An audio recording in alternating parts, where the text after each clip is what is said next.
Thank you all for joining us today. My name is Tiffert. I'm a distinguished research fellow at the Uyghur Institution, where I co-chair our program on U.S., China, and the world. It's my great honor today to be able to moderate and introduce our speaker. The place known in China as Xinjiang is an extraordinary land.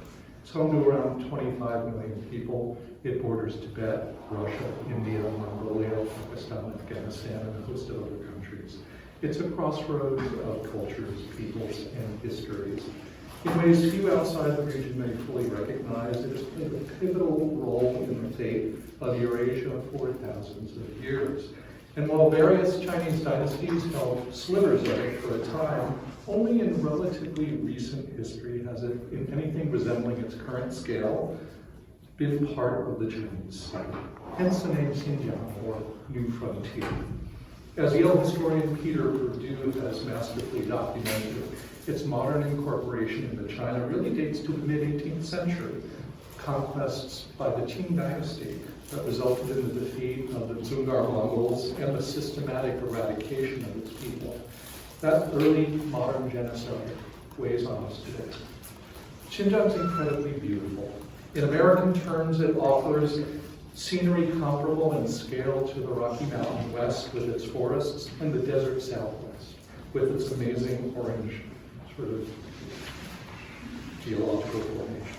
It's incredibly rich in strategic value and in natural resources. It's a buffer between coastal China and Central Asia. It hosts vast military test ranges where China once conducted its nuclear weapons tests, and where today the PLA builds mock-ups of aircraft carriers and military jets for target practice.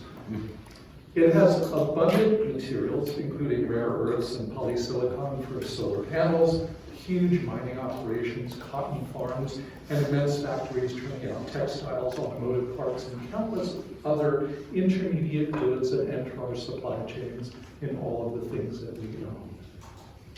In many instances, the region's labor conditions are as unfree, exploitative, and oppressive as its politics, a condition that prompted the adoption of the Uyghur Forced Labor Prevention Act not long ago.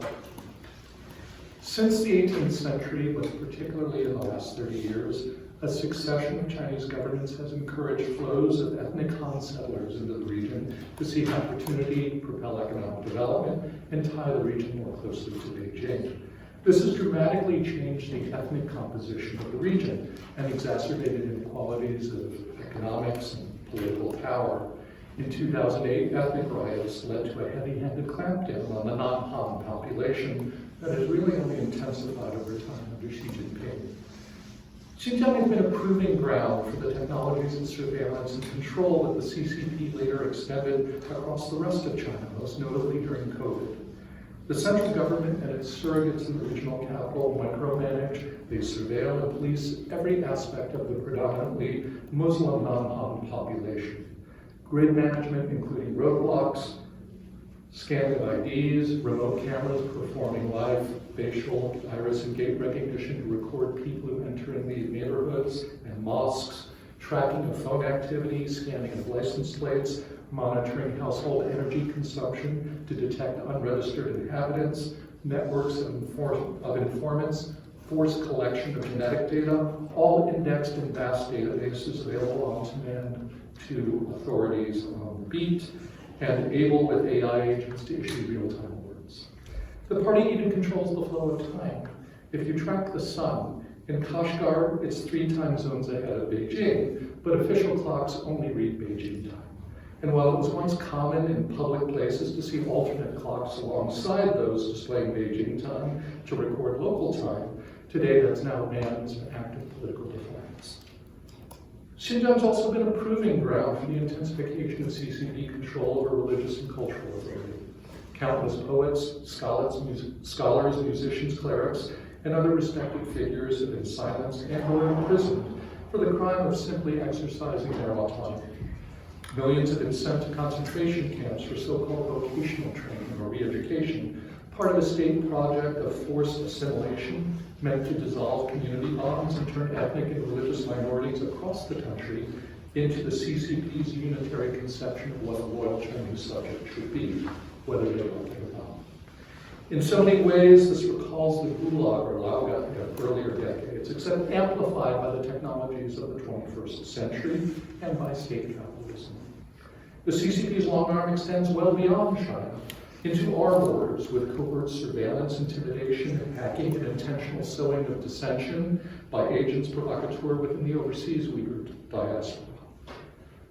As we grieve at the loss of life in the fires in Hong Kong, it bears recalling that almost exactly 3 years ago, the streets of several Chinese cities came alive with collective grief and anger over another devastating fire, a residential apartment building that burned with catastrophic loss in Urumqi during the COVID lockdown. In that moment, memorialized as the White Paper movement, the people of coastal China, including many outside of China in the diaspora, were united in pain and outrage with the people of Xinjiang over the party's crushing of human dignity and freedom. They shouted no to dictatorship, we want democracy.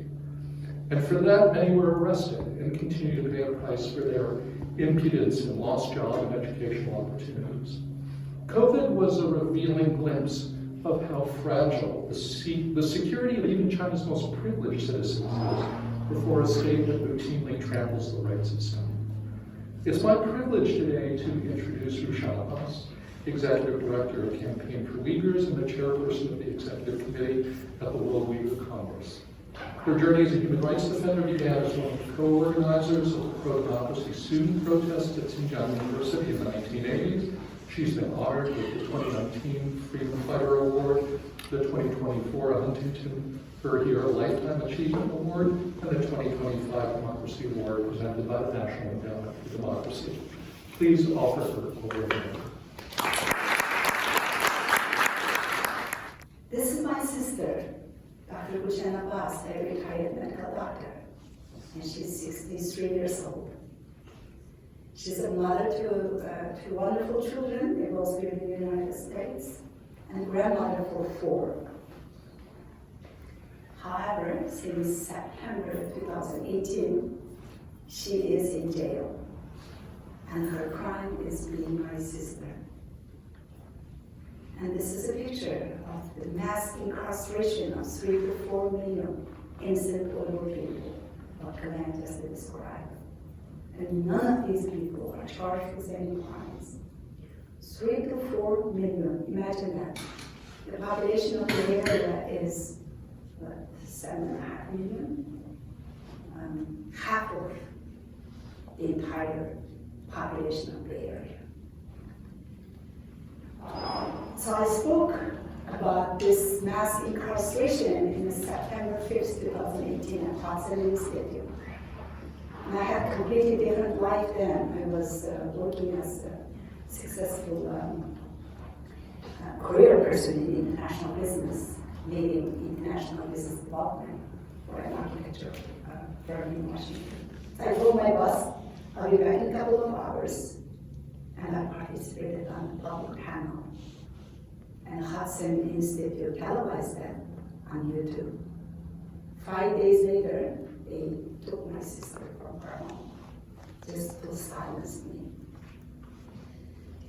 Well, thanks to CCP, and sadly, my sister is being in jail, but I sarcastically say thanks to CCP. They made me a full-time activist, just to show them it's not going to work. They cannot intimidate me. They cannot silence me. So I quit my job and I became a full-time activist in the last 7 years. This is my homeland, as you see on the map. It's located in the heart of Central Asia. The ancient Silk Road starts from our homeland. And as Glenn said, the land is about 4 times of California, but holds 1/3 of China's entire gas, petroleum, and all kinds of natural resources, and 40% of coal reserves. I'm not going to repeat what Glenn said, but the reason we call it East Turkestan is that it's a geographical and symbolic meaning.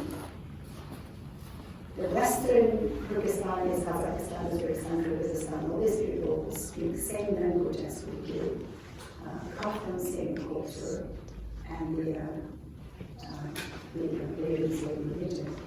So Eastern Turkestan, we call it, because we refuse to call the colonial name Xinjiang, which means new territory in Chinese. The landscape is like what Gilan said, it's beautiful, high mountains, desert, and high mountains, like sandwiched between two desert and 3 high mountains. And we all know what's under the desert. Since 2017, the Chinese government has been targeting the Uyghurs, criminalizing our religion, our culture, even our language, and it's still continuing. According to those brave camp survivors, the detention centers, the Uyghurs are subject to mental and physical torture, political indoctrination, and as well as they are being used as guinea pigs for some sort of biological testings, because people are given some unknown medications. And their voices being silenced, and the entire Uyghur people, their legacies are erased, and their existence is being threatened, basically. When Chu Tiankai, the Chinese ambassador to the United States, when he was being questioned by one of the CNN reporters, why are you holding those Uyghurs in the camps? He said it very openly, he said, by re-educating those Uyghurs, we are trying to make them normal persons. So basically, in front of the Chinese government, we are not even normal commodities. And this is not video from the horror movies from World War II. This is the Uyghurs being blindfolded, shaped here, and transported, as you see the picture on the right. They are being taken to the train and hauled away. And to where? To forced labor facilities, to work as modern slaves. And they cannot communicate with their family members, and they cannot leave the facilities, and they don't make enough money to even buy their food. What do you call that? Modern slavery. Actually, Chinese government is making this genocide a profitable venture for them. And tainting most of the goods that we use from famous brands in the United States. Some parts of your automobile, your furniture, your shoes, your bags are made by Uyghur slaves, blood, sweat, and tears. My sister, Rushan Abbas, a retired medical doctor, could have made the shirt on your back. Being Uyghur, practicing their religion, learning Quran, preserving our culture, history, and identity is a crime. And they are being held in rooms like that, day and night. That's where they sleep, take turns lying down on the ground. And these people are ones, they have owned factories, and some of them are university professors, even presidents of universities, famous writers, poets, thought leaders, religious imams, and they are all taken just because of what the Chinese government is trying to do, erase the entire ethnic group. And this is the reality of systematic repression, where identity itself has been criminalized. And a lot of times people think that it's past, it happened, and now it's over. No. Just the last Ramadan, back in late March or early April, 7-8 months ago, every single Uyghur who are outside, they were required to take a video clip of themselves, 15-20 minutes video clip, that they are drinking or eating during sunlight, and sent to the neighborhood control people. If one person misses for whatever reasons, if the phone didn't work that day, or they forgot, or they were sick, then the police knocks the door next day and take them away. So this is not something that it passed, or now it's over, or camps are closed, and the Chinese government is just trying to whitewash the genocide by forcibly, making Uyghur people jump, dance, and sing, and taking the reporters, showing them in the Patankas bio villages, and they show them, stage tours. No, this is actually happening right now. As Glenn mentioned, the technology is being used for this genocide, the surveillance cameras. The people's daily lives are being monitored. When you compare George Orwell's 1984, it puts his imagination, George Orwell's imagination, to shame. The modern technology, the human's most innovative, advanced technology, and the Chinese government's nationalistic, racist ideology is making this the most technologically enabled genocide. Some of the facial recognition cameras and the Uyghurs were subject to DNA collections. In the end of 2016, when they were doing that, we were not sure what was that for.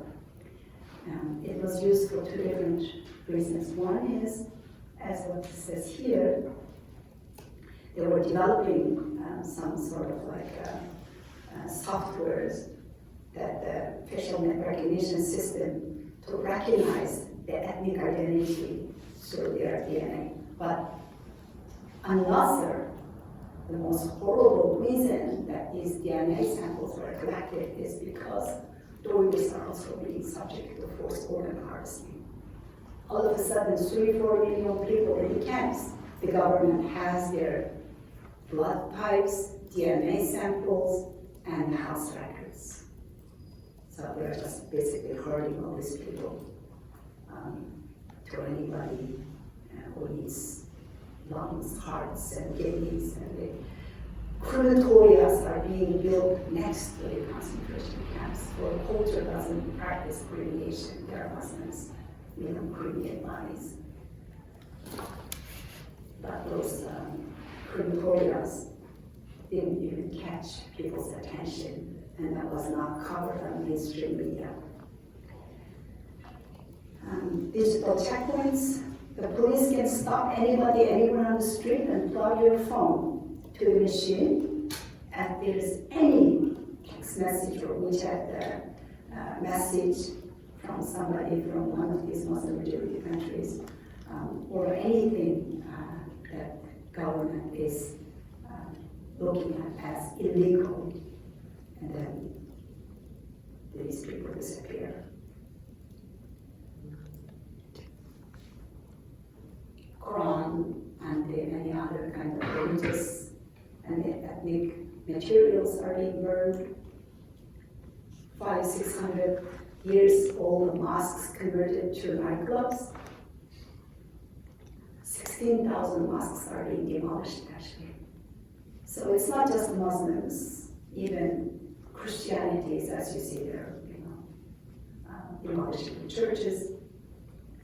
Tibetans, their religion, Buddhism, is being targeted. Chinese Christians, and anybody who believes anything other than the Chinese communist ideology are being targeted.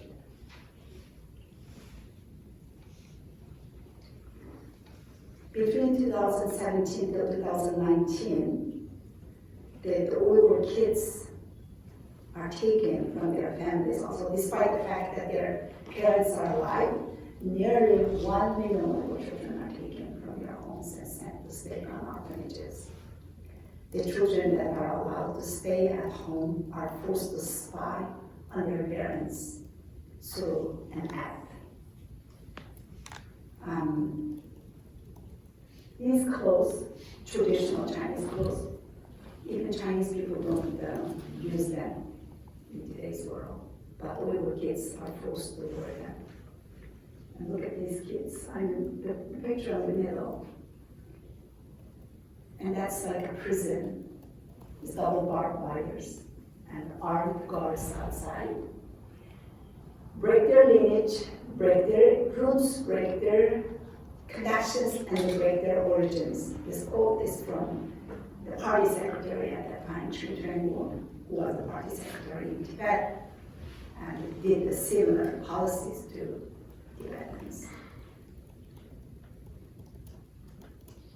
The true battleground of this genocide has been the bodies of Uyghur women.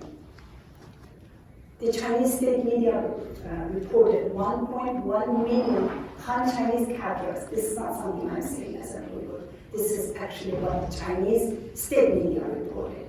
1.1 million Han-Chinese cadres, mostly male, deployed into Uyghur homes, monitor and supervise the Uyghurs' daily lives. Most of the men are taken to the prisons or concentration camps or forced labor facilities. Uyghur women are subject to sexual abuse inside of their own homes and on their own bed. Little girls are forced to marry Han-Chinese men, while the Chinese government is offering money, housing, and jobs for those Han-Chinese men to come and marry the little girls. If she says no for such a forced marriage for whatever reasons, she's not ready to get married, or she doesn't want to marry to this particular person, her siblings, her parents, everyone in her family sent to the concentration camps in the name of radicalized Muslim, didn't want to marry non-Muslim Han-Chinese. So when the Chinese government claims that these camps are for those radicalized Uyghur Muslims, we are trying to de-radicalize the Uyghurs, and this is for China's national security. Well, the girls like that, their families, 86 years old grandma who had a copy of Quran in her home, with 17, 16, 13, 14 years old children who are taken because they were parents.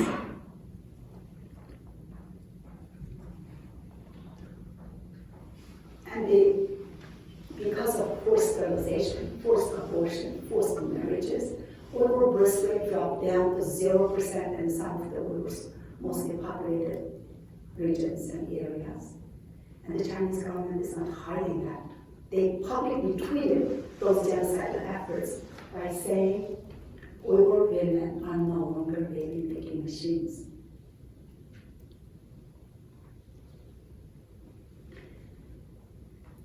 And the Uyghur youth, look at those kids with this exactly same suitcases.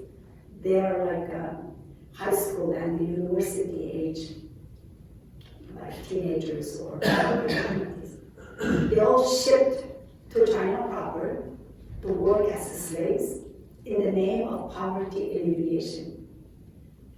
And trying to, they try to say, oh, these people need jobs, these people need jobs, and we're just trying to help them. Well, these kids are supposed to be at the universities, at school.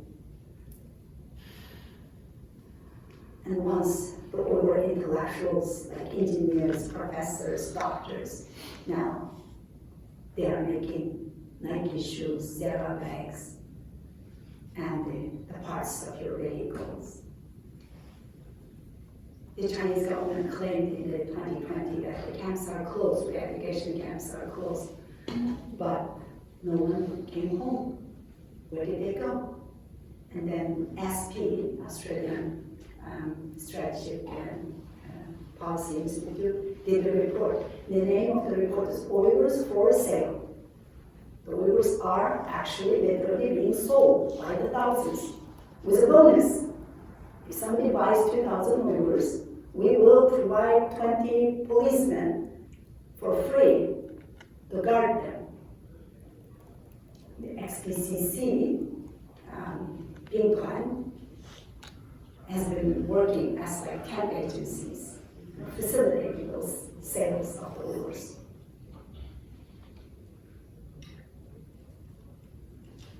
The property and the asset transfer from Uyghurs to the Chinese government increased 50-fold in 20 years, in 2001 till 2021.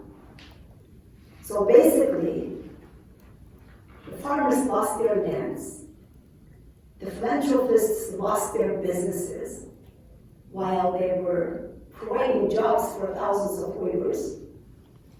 And then, in the name of Chinese government's pretext, these people are supposed to be need help from the government in the name of poverty alleviation. They're supposed to get jobs in factories. They needed jobs in the factories. So basically, when the Chinese government is using the Uyghur forced labor, Uyghur slaves to taint all the industries, more than 17 different industries around the world.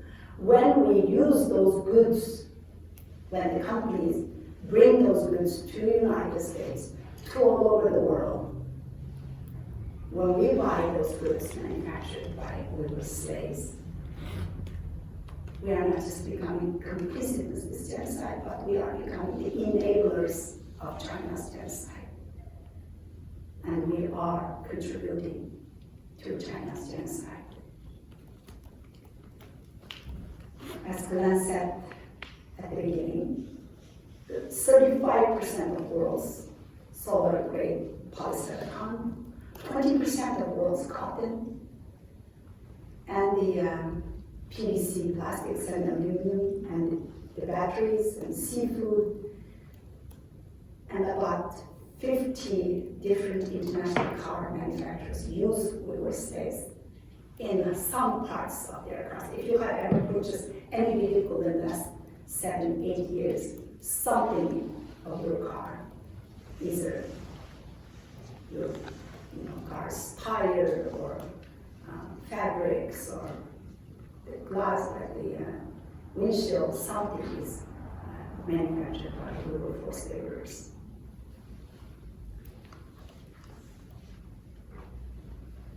And the green energy, green transition.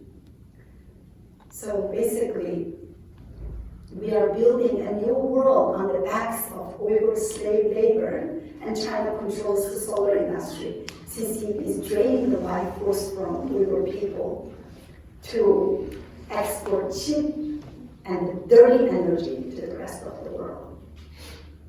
The many claim the green transition as a reason to buy from China, but this is nothing more than an excuse.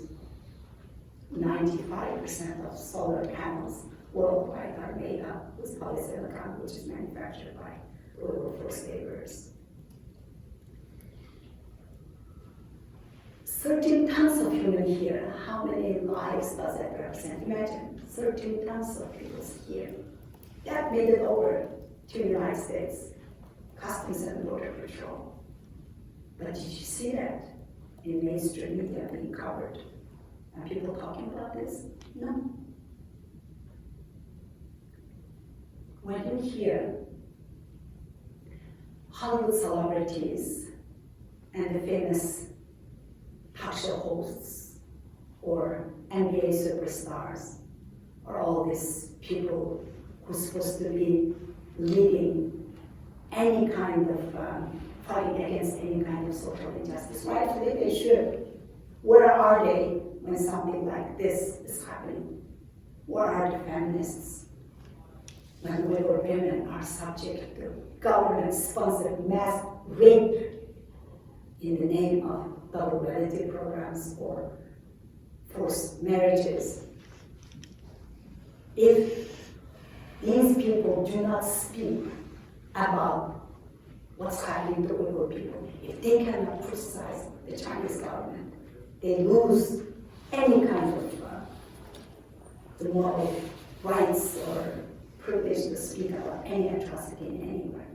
Because if you pick and choose where you want to have your voice and defend which people's rights, it's easy to speak up when there's no consequences. But when you speak out against China, you face consequences. I face consequences.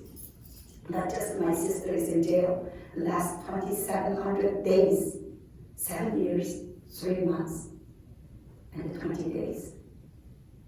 And also I'm constantly being subject to harassment, death threats, deep fake videos with my voice. Interestingly, that video speaks perfect English. Unfortunately, I don't speak perfect English. But I wrote this book, just published in June.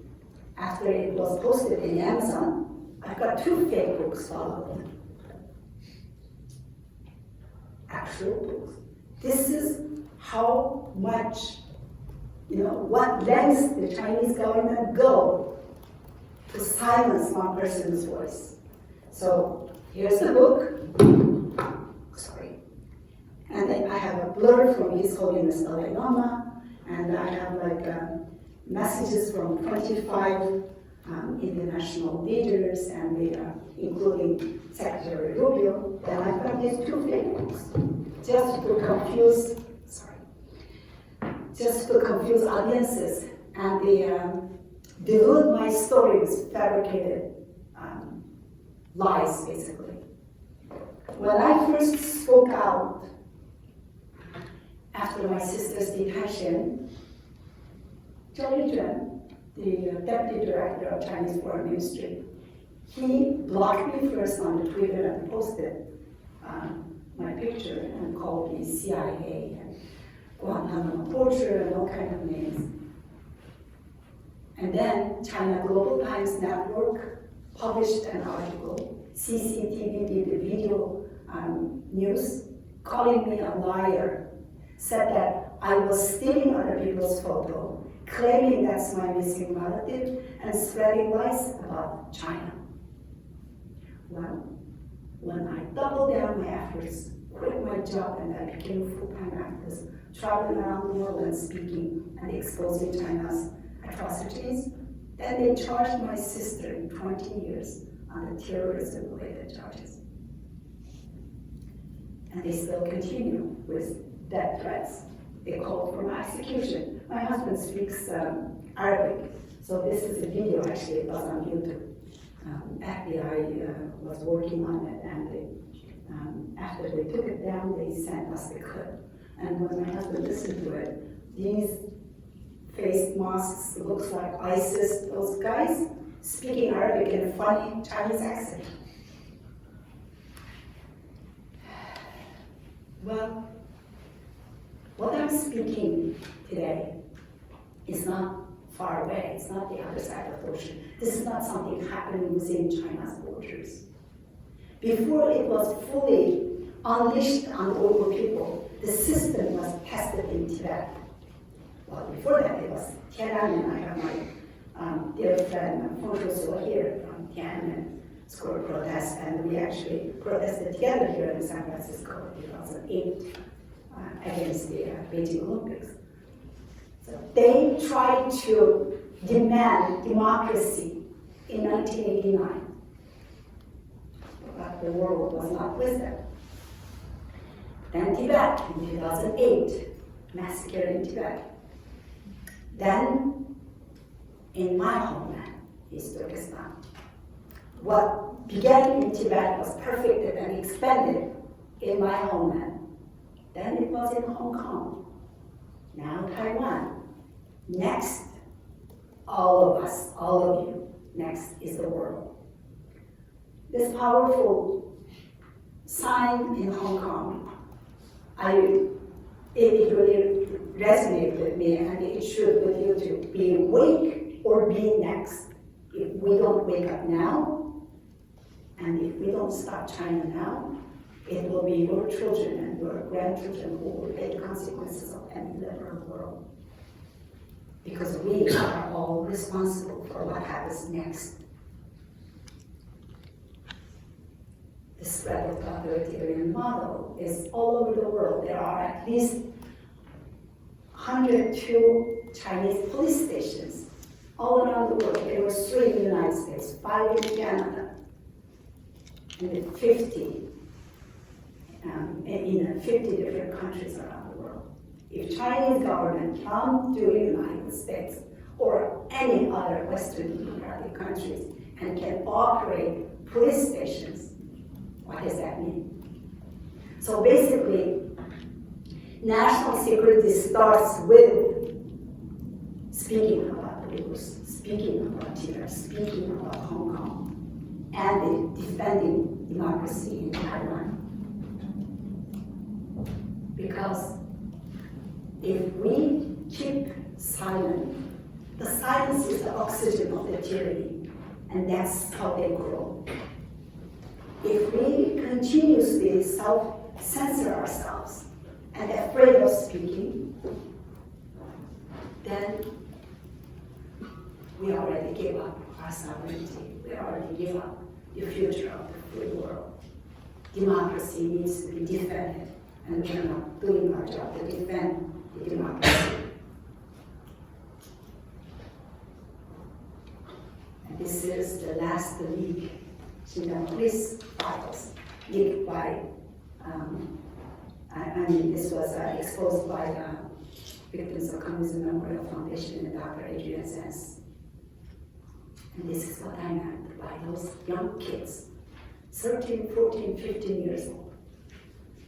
Those children, what kind of national security threat they will be to a country like China? Look at these grandma and grandpas.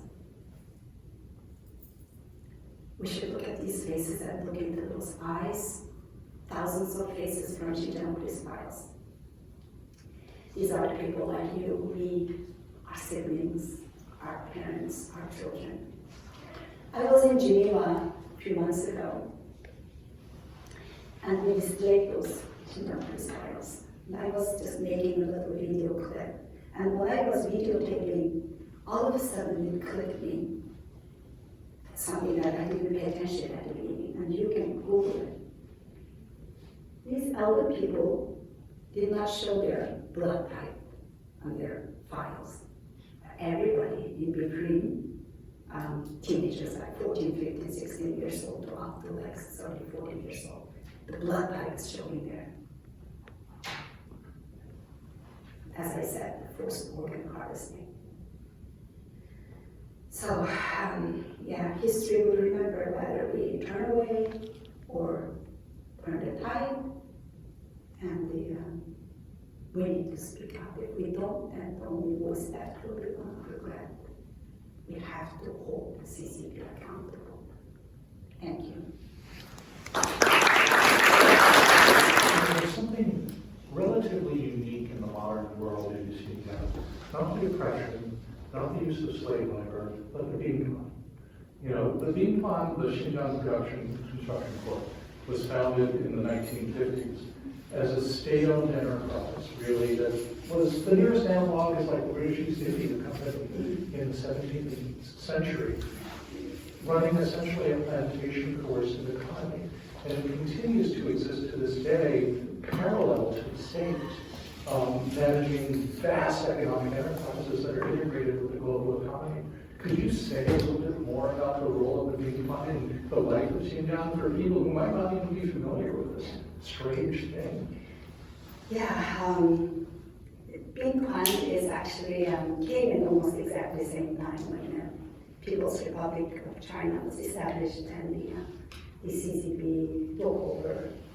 When they came in, they took the best, the most, harvestable land, and they took all the water. So that's what they call it, XPCC, Xinjiang Construction Corp. Production, yes, they produced the best harvested the best crops because they had the most wonderful land taken from the farmers. And then it's paramilitary. They are in normal clothes, but they are military, a part of People's Liberation Army. And then, when they first came over, apparently they were trying to, the Chinese Communist government, trying to tell the local people or local government that we are only here to develop the area. So they brought the XPCC, the paramilitary people in the name of helping with infrastructure, helping with developing the local economy. But in reality, no. They were taking everything, not using any of the natural resources for the local people.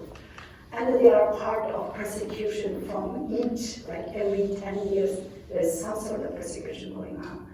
And they are the lead people actually, runs the local prefectures or local, towns, and in the name of autonomy, in the name of the Uyghur prefectures, they're supposed to have an Uyghur person, for the Xinjiang Uyghur Autonomous Region, they're supposed to have Uyghur governor, but in reality, the CCP runs the show. So it's the same thing for the farmers, for the land, for the farmland or the remote areas.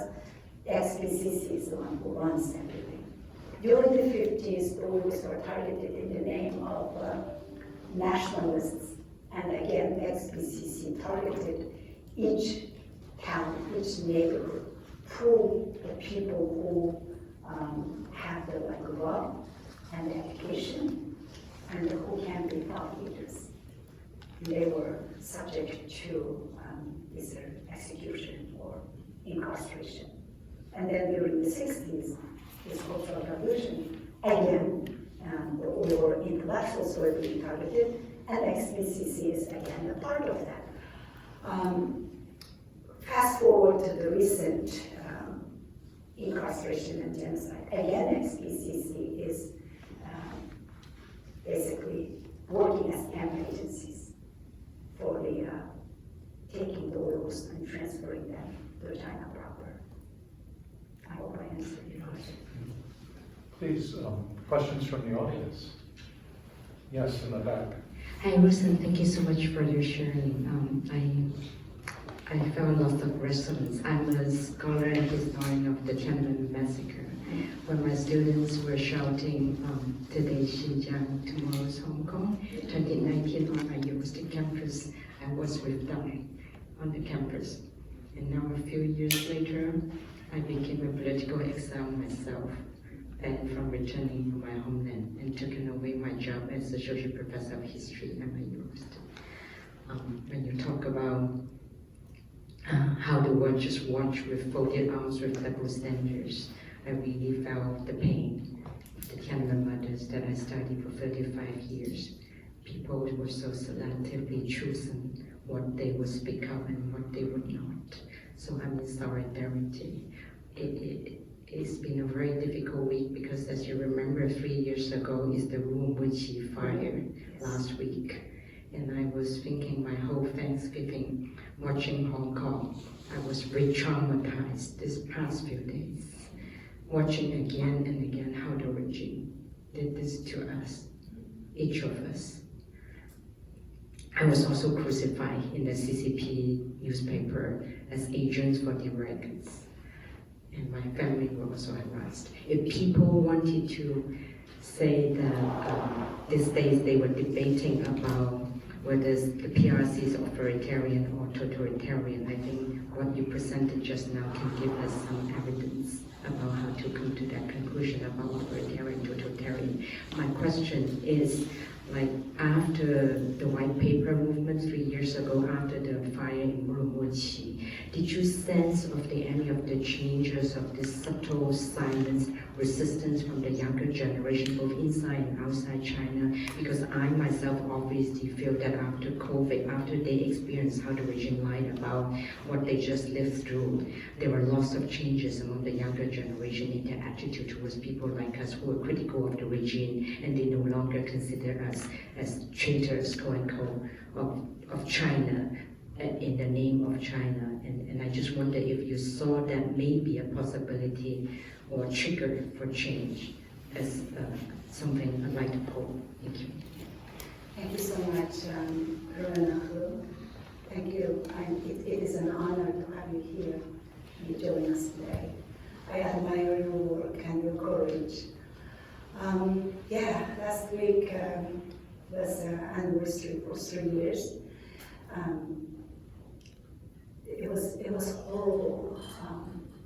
The babies, the young kids, and the Chinese government said 10, but some people say 44. But in reality, it's over triple digits, 100 something. Some people died that day because they locked all exit, like doors, front door, the side doors, and they locked everything. When the fire started, not just the ambulance or police or fire trucks did not come. They couldn't get out. So video clips is heart-wrenching. The people were not screaming. They were not asking for help, safety. They were screaming, open the door so they can get out before they die or before they jump from the windows. That was a very important question you asked. Until that point, other than very selective, some scholars like yourself, you have in local, and in my friend as well, and a few other Chinese democratic activists spoke out. But we were disappointed. We were disappointed in the Chinese diaspora community because they were silent. They did not do anything.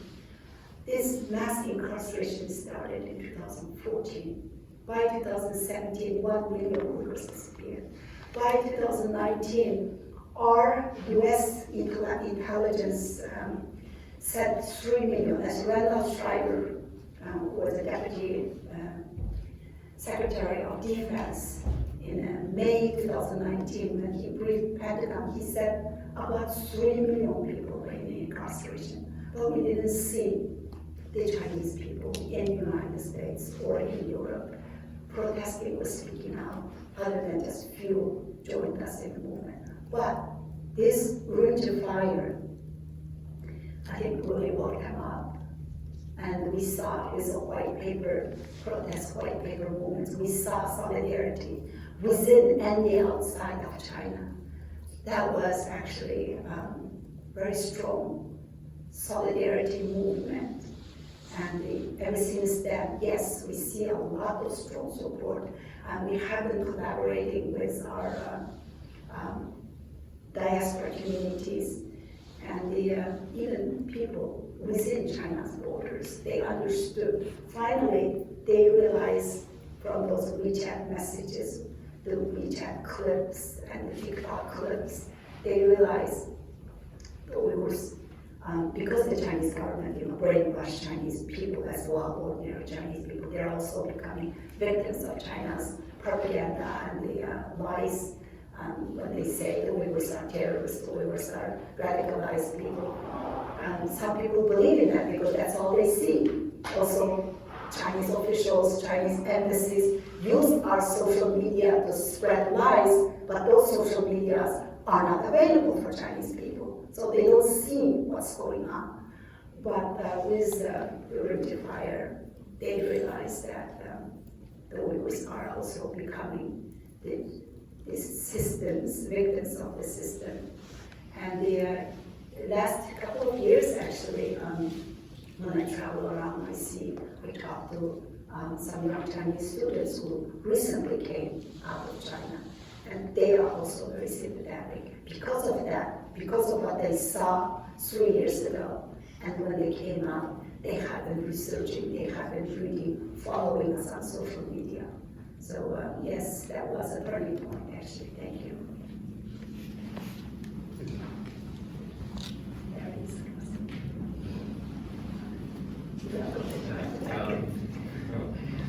Thank you for sharing this. Very moving. Given the scale and also that are going on in Uzbekistan, have you or other activists tried to approach OIC? And do you think I don't think they're offering help because they were also invited by the Chinese authorities to come and visit. Do you think they are just complacent or just China is very good at cultivating them and believe that everything is all right? So yeah, so my question is, have you tried to approach, or do you think they have any role in this? They know everything what's going on. OIC, 57 member states from the Muslim majority countries. At the beginning, actually, back in 2018, 2019, they sent a delegation. I have been working with the person who led that delegation.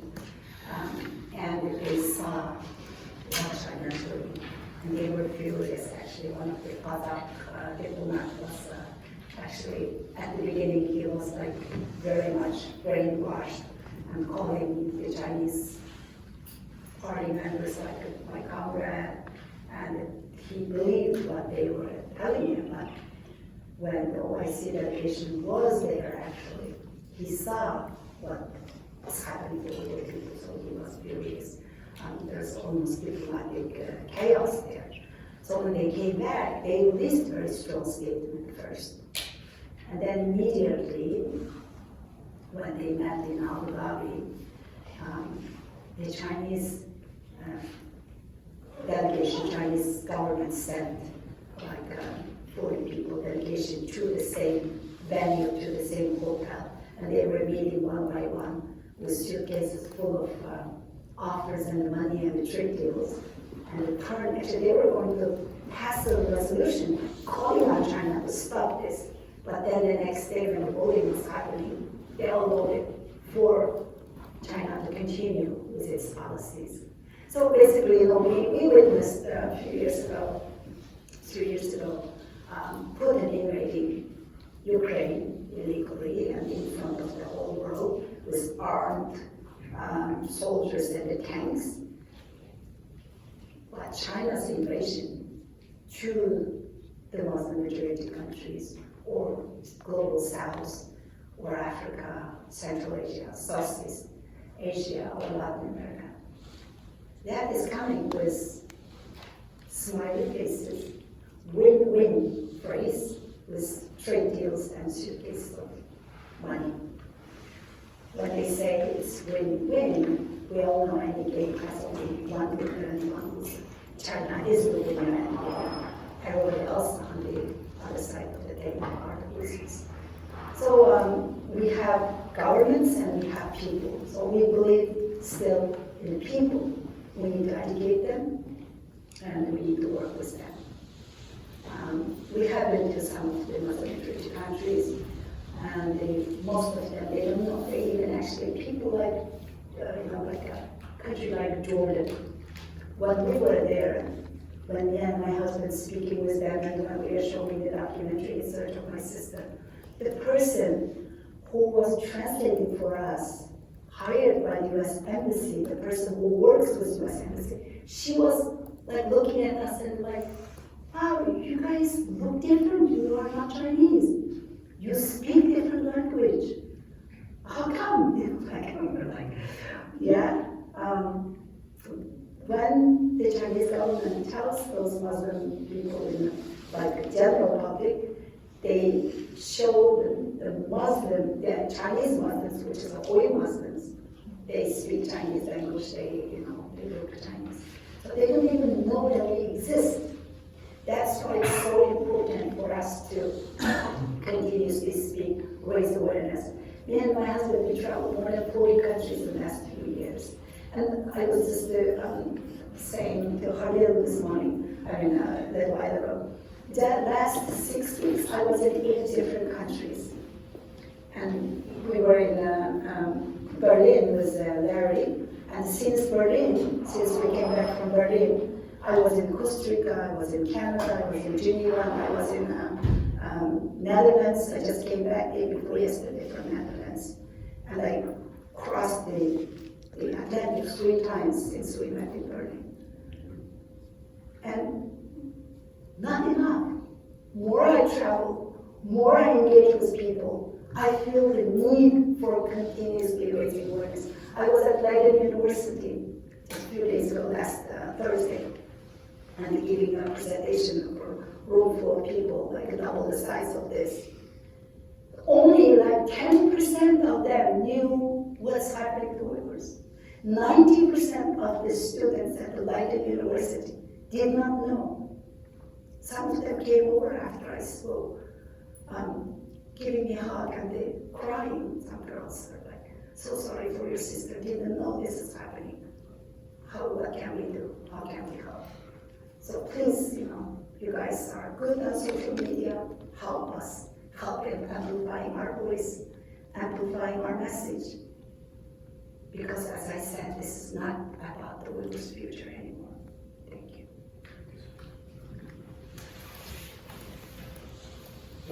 I can be heard, I think. Well, Rushan, thank you for this very moving presentation and for all the work you've been doing. I don't know where you find the energy to travel.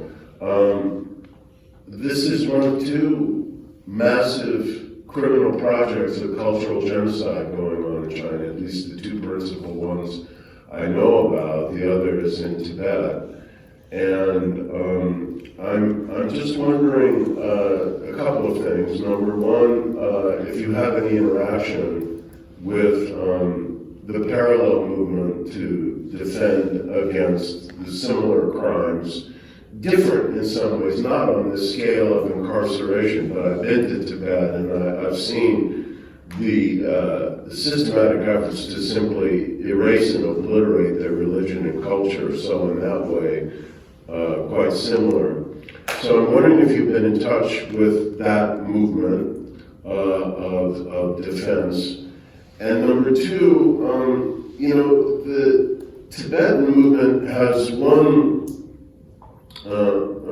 asset that it isn't obvious to me that the Uyghur people have, which is a government in exile in a place, Dharamsala, that hosts them in India.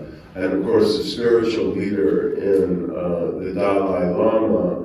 And do the Uyghur people have any way of constructing something similar in exile or parallel in exile that can, unify and project their cause? Thank you so much. That's a great question, Larry. Yes, I have been emphasizing every place I go that we need to work together, because when we shout together, our voice is louder. When we work together, we are stronger. And we have been actually organizing some joint events with Tibetan community and Hong Kongers. But next week, actually, first time, we, Tibetan Uyghur Academy, 2 organizations are initiating and leading, and we put together 20 organizations, including International Campaign for Tibet, 13 Uyghur organizations in North America, plus Australia Uyghur Association, and the one in Norway, and a couple in Europe. So, and also it's actually in supporting, in collaboration with Victims of Crimes and Memorial Foundation, NED, NDI, IRI. So there's like 20 organizations. If you look at our social media, I love that flyer with 20 organizations logo. And the Chinese government is hating it because we are getting attacked right and left. Like Ravenna was saying that she was being, demonized on the social, Chinese government has been attacking her. So I look at it as like all this harassments and attacks have impact of our work, we're getting under their skin. So we need to continuously collaborate, and you are right, government in exile, the Rasala government in India support is really making the Tibetan movement strong, and we don't have that kind of support. Luckily, in the United States, we have very strong bipartisan support. We Campaign for Uyghurs initiated and established bipartisan Congressional Uyghur Caucus, which Mike Waltz was one of the founding members, actually, and now led by Congressman Hans Suozzi and the Congressman Chris Smith, that is bipartisan co-chairs. We are trying to bring all Uyghur organizations together. Government in exile, we do have East Turkestan government in exile, but there's only like 7 or 8 of them. My Uyghur sister here probably understand what I'm talking about. So when we established the World Uyghur Congress as the umbrella organization, bringing all the movement, the Uyghur movement in the diaspora together back in 2004, immediately after 3-4 months, the government in exile was established, and then we start to see all kind of breaking us. There's only like 4 or 5 of them in the United States only, and a few in Turkey. So this is like just the division of the community. So we really cannot have government in exile because that's not very credible name. But the World Uyghur Congress, which I chair the executive committee, that organization is the umbrella organization. Under us, there's like 40 Uyghur organizations around the world. I'd like to exercise my moderator's prerogative just for a moment to ask you, so much, you've mentioned so much about this is about racial identity. Are there active projects in the diaspora to keep literature, music, language, history alive? Because as you mentioned, social media, digital forms are able to transmit this in a way that's effective, and that can be retransmitted back into East Turkestan to provide an alternative narrative to the state. So I'm just curious if you could address that. Yes, actually, we are trying really hard.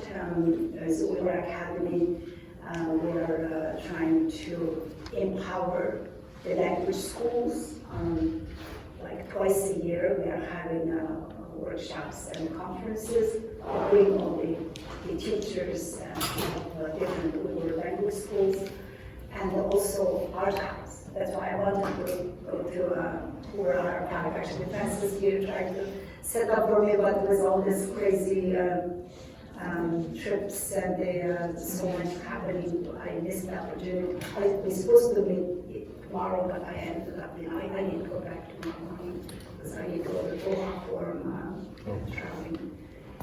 Like I'll be home for 12 hours and I go home before I travel again. So we do need to come back and work together with Uyghur archives to preserve the Uyghur books, which is being kept right now in Istanbul. We have several publishing houses there and the book libraries, and we are trying to digitalize them. And there's another prominent Uyghur person who led as the general secretary of the Rabtul Islam, the World Islamic League, Alhamdulillah Turkestani, and he had something like 14,000 books, Uyghur books, and he donated to an Uyghur publisher in Turkey. So now, and the books are being transferred to Turkey. So the Uyghur books are not being published anymore. They are being burned. Uyghur language is basically limited to just the use like daily lives, like family language. So it's on us now, on the academia, Uyghur academics and the linguists to continuously nourish the language and culture and preserve those.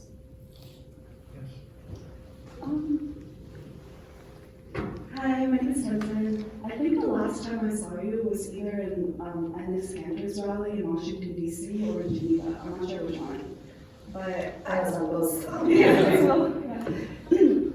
I thought Professor Diamond's question was super interesting because I actually wrote my Stanford entrance essay into the similarities between the Uyghur and Tibetan resistance movements, right? And I worked with both ICT and Students for Free Tibet And what I was just wondering as you were speaking was that I'm from North India, where the Tibetan government in exile is based. I think like the Tibetan movement has a lot of Western sponsors, largely because we're completely tokenized for our nonviolence. Whereas people are often critical of armed resistance that Palestinians or Uyghurs use.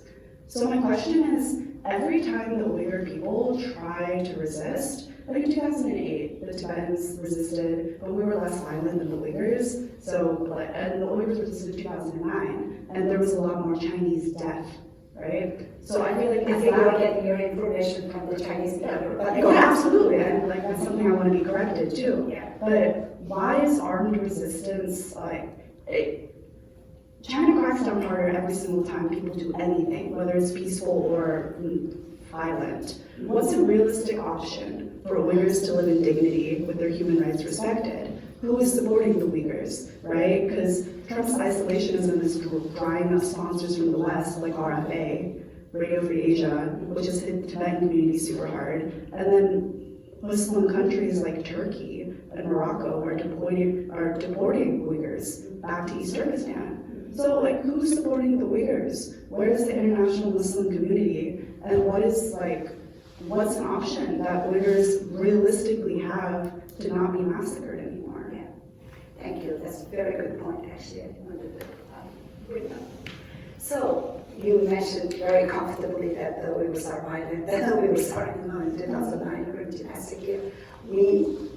Uyghurs were being massacred that day, and you were saying that more Chinese people died.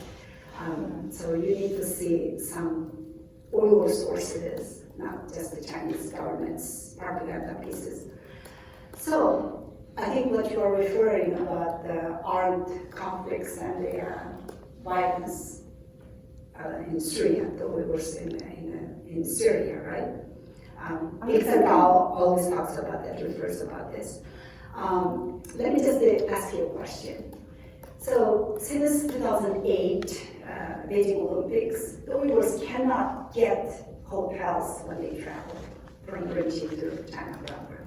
They cannot even purchase train tickets or plane tickets. It's extremely difficult for them to have like freedom of movement from where we are to the southeastern China or coastal parts. How in the world, from that corner, 10,000 Uyghurs, I'm not talking about just this young, people who can move freely, families, wives, and the children, moved from that corner to here without any trouble in just a couple of weeks.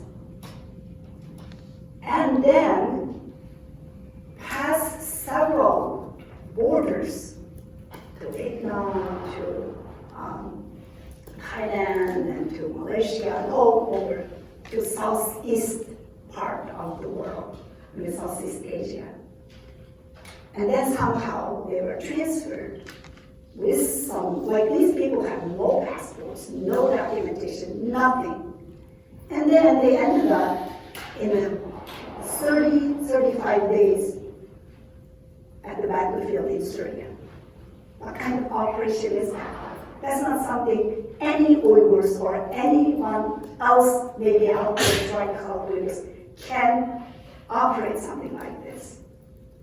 And when Radio Free Asia reporters interviewed some of those people, and they said that they were being transported in the military trucks. Who's providing them? Let me tell you what happened in Urumqi. I led 2 protests when I was young. First one is 40 years ago, in 1985. When we protest, we try to protest during the business hours so we can get the attention of the government. Monday through Friday, we try to schedule and work time during the day, like 10 o'clock or 12 o'clock. In 1985, December 12th protest, we did it at 8 in the morning. We marched to the government in front of the government building. How in the world that we were students supposed to organize protests on a Sunday afternoon, right before sunset, and going to protest in front of the government building. Who's there on Sunday evening? And then these Uyghur youth was carrying Chinese flag, so they are not going to be viewed as anti-China. But then what happens? While the Chinese government organized reporters to be in the location to video clip or tape or call the reporters from all around the world and say that the Uyghurs are going to do a riot. Yes, they allowed them to tape when they provoked the Uyghurs by tear gassing them and then arresting them or shooting at them, and then they got upset and they started to fight back because they are being shot at. And then when they started to fight back with empty hands, they made all the video clips and then shut down the electricity all night.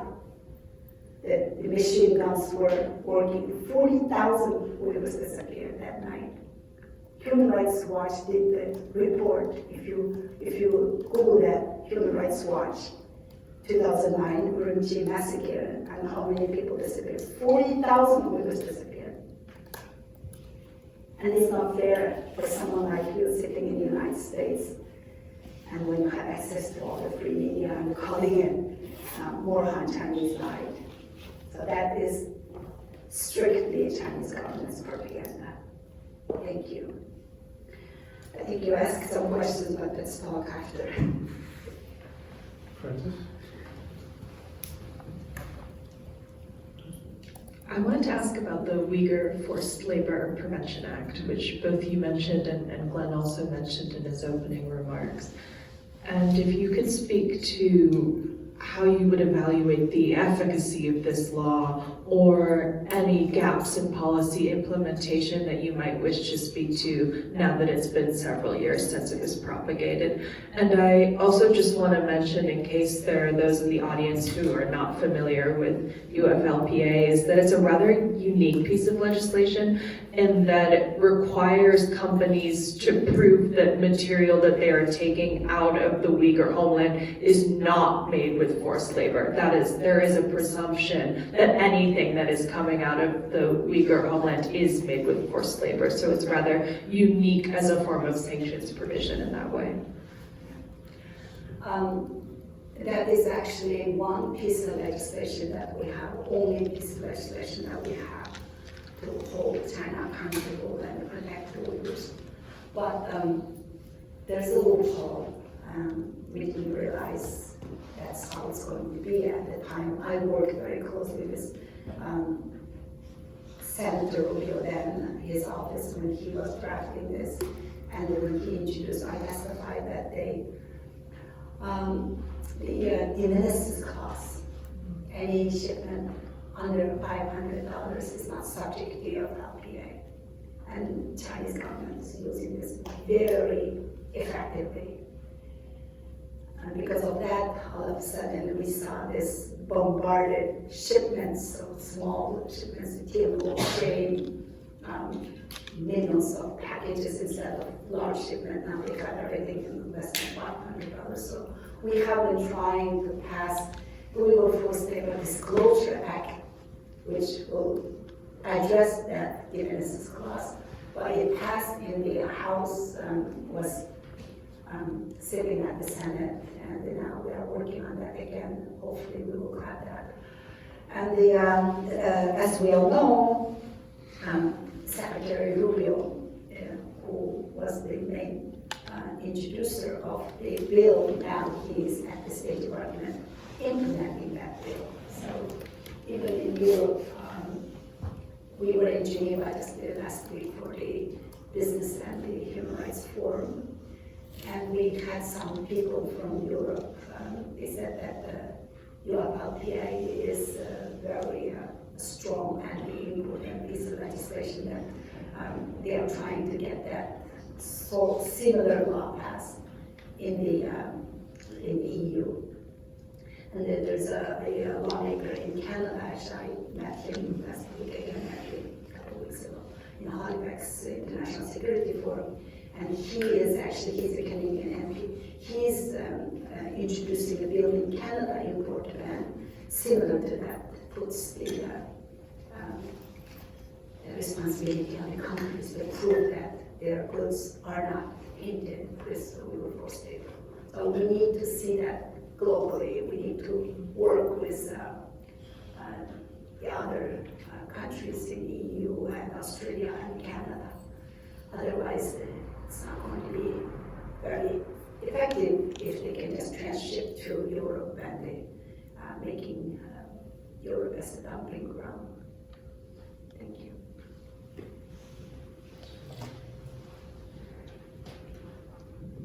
Hi, Ms. Abbas. Thank you so much for this presentation. I've been following the topic for years, but even that, I feel like I'm learning something new, right? So I'm a senior studying history at Stanford, and my question is, I understand as a part of the nature of your work, you have to work closely with the State Department, with the Congress, right? And you mentioned that you work closely with Rubio, Mark Rubio.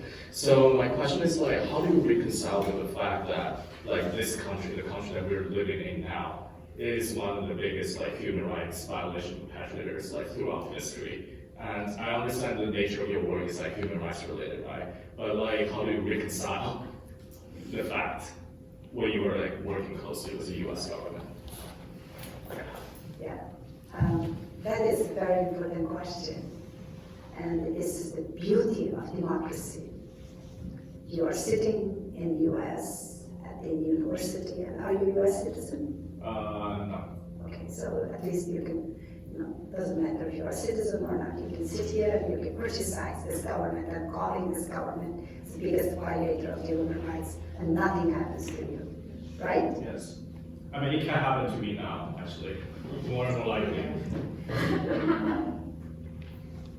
Larry mentioned something earlier, said, how do you get the energy of doing all this? Let me tell you a little bit about myself.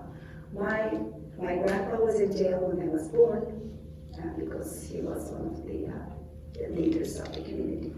My father was taken away, my mother was taken away. So my baby stories are from what I used to hear from my parents. Is always how my family was subject to persecution because of our ethnicity, who we are. So I was 21 years old when I came to the United States, 1989, May 1989. I did not speak a word of English. My major was biology, and I came to Washington State University with a dictionary on my hand, English and Chinese dictionary. So I used to look up the Chinese word and show it to the English part to try to communicate with people. And since then, I didn't even have a chance to take 1 hour English grammar lesson. I just learned everything by speaking. I did not know anyone. I came from a completely different culture by myself, one person, 21 years old young girl. But I found something that I never felt in 21 years of my life in China as an Uyghur. The freedom and democracy and respect for human dignity in this country. Where do I get my strengths? How do I fight?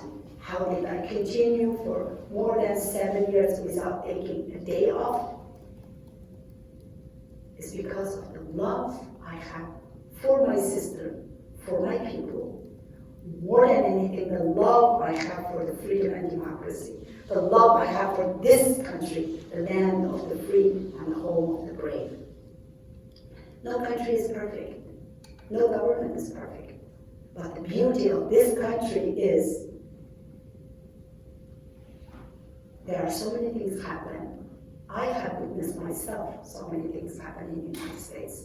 Before 9/11, after 9/11, I was in Guantanamo for 11 months translating for those 22 Uyghurs in Guantanamo. I have witnessed a lot. But somehow we were able to continuously building the freedom and the democracy and respect for one and the other, and came here. So compared to China, and of course, this is the whataboutism the Chinese government always try to push.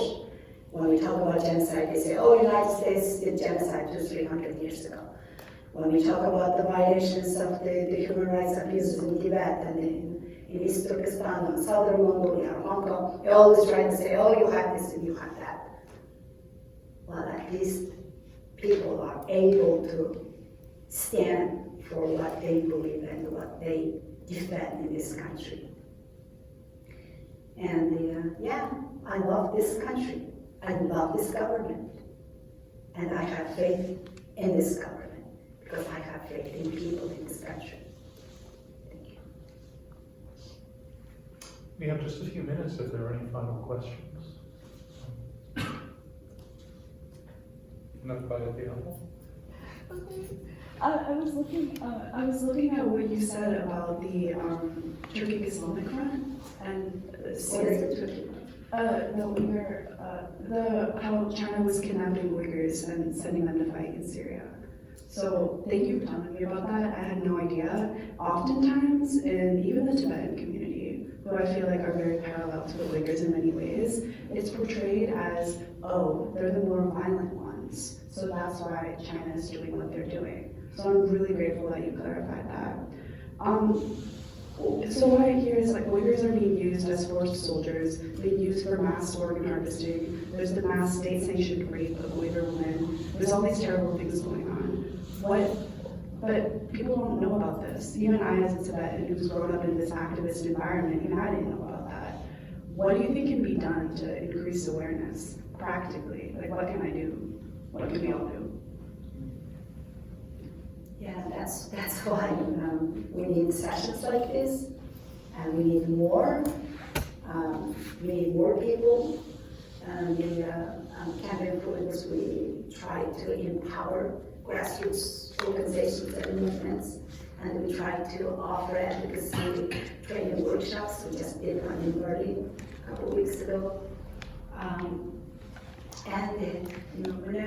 When you hear the Uyghur story, or when you see something on social media, please share, amplify, and hold sessions like this in your community, interfaith communities, in the Islamic community, or just anywhere, because every time when we have an opportunity to speak, we educate more people. Like yourself, you just learned a lot, you said. In regards to what you start your comment, a few times when I give presentations like this from East Coast to Washington, the East Coast of the United States, like Tufts University or Harvard University, to Vienna in Austria, or in France, in the middle of Paris, I have pushbacks from people, most of Chinese students, and saying those kind of things. That's why I was a little bit sensitive to your question, saying that, all the Uyghurs are terrorists, they are fighting in Syria, and this, that. Well, try to make excuse for the incarceration, then go after them. And if they're in Syria, they're outside of China, outside of East Turkestan, why are you holding 3-4 million people in East Turkestan? So those are just excuses, and the Chinese government, they make plans for 50 years, for 100 years, and they already made those plans when they, 30 years ago actually, when they sent a few hundred Uyghur youths to Iran, to some other places that we are Sunni Muslims. Why the Chinese government is sending Uyghur youths to study religion in Iran, which is not the religion that we practice?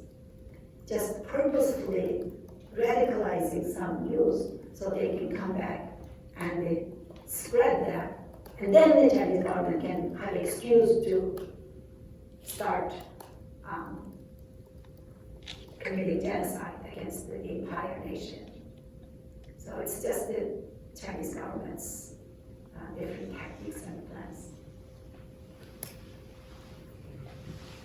I guess final question, right? So, growing up in Turkey, for the audience as well, like I can relate that, we were taught that Uyghurs were the most civilized Turkic group.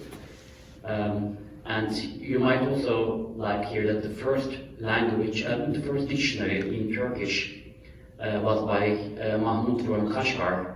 And yeah, I think Uyghur people are still keeping up the good work, still probably the most educated among the Turkish people. So my question is, a couple of times it was brought up. One, like the Muslim majority countries and their complicity in terms of even silencing the protests of Uyghurs, and this includes Turkey as well, which like very confusingly plays a very complicated game, both to appease China and also to seem to like speak for Uyghurs at the same time. So there are like Muslim majority countries who are speaking the word, but talking the talk, but not walking the walk. There's that, but I see like there are two possibilities of this dynamic. First, like they are playing the big power game in their own perspective, playing China against the US, just to get further away from the US in certain ways. And the second possibility is the economic aspect of the things, like getting good trade deals, or Turkey's president he got like a very hefty some $1 billion to save the economy from China, and then all of a sudden the policy changed. How do you see the situation, like between the power games in their own right and economic deals? Which one is more fundamental to explain what is going on with Muslim majority countries and their complicity? Thank you. Thank you. So both, of course, economy and the trade deals, diplomacy, while China's demolishing 16,000 mosques in East Turkestan. They're building the biggest mosque in Nigeria, while they're calling Islam a mental disease and criminalizing every aspect of normal practice of religion. They're having an Islamic conference in Malaysia, inviting all the Islamic scholars from all around the world, showing that Islam is flourishing in China, and Chinese government supports Islam. Let me just give you one example. Shi Haotian, one of the Chinese military officials, when he gave a speech to the military academy in Beijing, he talks about World War II, and he talks about lessons learned from the World War II. And he calls the Nazi Germany and Japan lost during the World War II because they had too many war fronts. They fought in too many places. And Japan made the mistake of, this from his speech, it's in Chinese, published in Chinese. But he says Japan made the mistake of attacking Pearl Harbor while they were fighting in so many places, and the Nazi Germany was all over instead of coming one by one. They had too many war fronts. And he continues, says, we need to learn from this history, and we need to deal with different parts of the world, different kinds of people, one by one. When we deal with the United States and the West, we need to have the Muslim majority countries, and the global South on our back. So it's coming. So when they are where they want to be with US, if they achieve their goal with the West, then it will be Turkey and Central Asia Middle East and all the Muslim countries, because the Chinese government has no respect for anyone who speaks different language, comes from different race, believes anything other than Chinese atheist communist ideology. That's why they said they are going to rewrite Bible and the Holy Quran to make it compatible with Chinese communist ideology. What kind of religion can be compatible with the communist ideology? So this is the goal. And while they are achieving that, they are actually like supporting the other countries, not just with money, but technology, drone, and even military-wise. Iran, who's behind Iran? China. Putin, Russia, who's behind that? Who's behind the whole Ukraine war? China. Venezuela and Korea, every conflict and everywhere you look at it, China. And the 36, what's it, 36 of it, the art of war, you know, that was the tactics that they promote for thousands of years. And this is what they are following. You create problem in the other people's backyard, so their attention is divided while they achieve their goals. So with that, they're giving money to all the civil societies and students in Indonesia and Malaysia to promote Palestinian cause against the US and the Israel. Do you think they really defend Palestinian Muslims' rights? Well, in that case, they shouldn't be sending weapons to the others who's killing, right? It's just hypocrisy. So we need to expose those. And I think, what's your name again? Tenzin raised a very good point. How do we raise awareness? How do we work on Center for Uyghur Studies, that my husband actually, Abdul Hakim Idris, he's also author of a book called Menace China's Colonization of Islamic World and Uyghur Genocide. He exposes XPCC and the Belt and Road Initiative, how the Belt and Road Initiative is a blueprint for global domination for Xi Jinping and how he's mobilizing this to take over all the Muslim majority countries. And his organization, actually, if you go to his website, UyghurStudy.org, I think, they have like a short reports on all this, everything I'm talking about here. China's hypocrisy, China's Islamophobia, and the, what they are doing, all these policies. And I think just recently, in the last a year, they released like 6 or 7 different reports on those. So some countries are seeing it, but not acting on it. They understand. Turkey, as much as we would like to see Turkey leading the Muslim world and help with the Uyghur cause, we cannot criticize Turkey too much because who in the world took 60,000, 70,000 Uyghurs today, give them residency, give them jobs, give them housing. Turkey did. When Egypt was the police in Egypt chasing the Uyghur students from Al-Azhar University, where did they go? It's more than 600 Uyghur students, Turkey.